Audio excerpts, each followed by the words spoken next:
as you'll notice if you watch on TV, it's nothing to do with John Toone, but whenever somebody dies or something sad happens, you always have the cello that goes, we can't avoid it, so now we make people cry. I was so happy when a good friend of mine, Larry G., arranged a hymn that was not a tearjerker.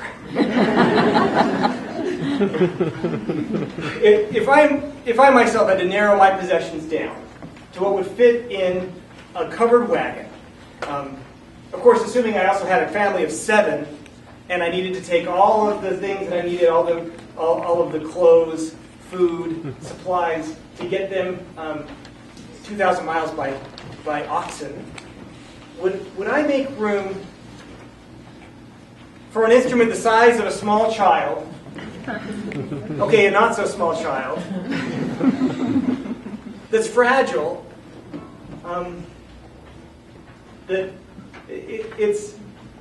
To me, the greatest price of this instrument is not the price that Peter could sell it for across the way, but the price he paid to bring it here, long before there was a railroad, long before there was any way to transport things except by hand, especially something as fragile as an instrument like this. By virtue of that, there were very few instruments that were here in this valley before 1868. He played in the very first orchestra ever to play in this valley, organized by Brigham Young. He played for get-togethers, for civic functions. They were an enormous lift to the people here. Music has always been an important part of our culture. There's so few things that we do the same way that they did them then. Right? I assume you all traveled here by means other than covered wagon or horse. If you had breakfast this morning, I doubt you churned your own butter. We don't travel. We don't eat. We don't receive medical attention in the same manner that they did. When you think about it, 150 years ago, what did we actually do in our day-to-day lives that would have been the same?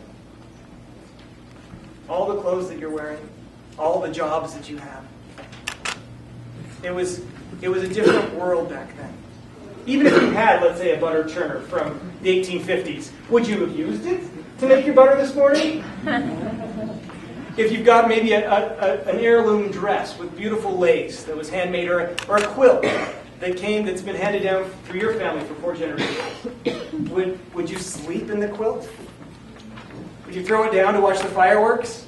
Would you wear the dress to church and say, "Isn't this beautiful? My great-great-great-grandmother made it. She was so talented." Of course not. But an instrument's a different sort of thing. The instrument is just as useful to me as it was to John Toone in his day. And by virtue of that, it's able to fulfill the same responsibilities, to lift the hands that hang down, to mourn with those that mourn. This cello played at my daughter's funeral, played at my mother's funeral. There's a weight that comes with music over time. John Toone, soon after arriving and settling here in the Avenues, was called again to return on a mission back to England, where he was able to stay with his parents, who still weren't all that anxious to hear the message, but didn't mind a visit from their son.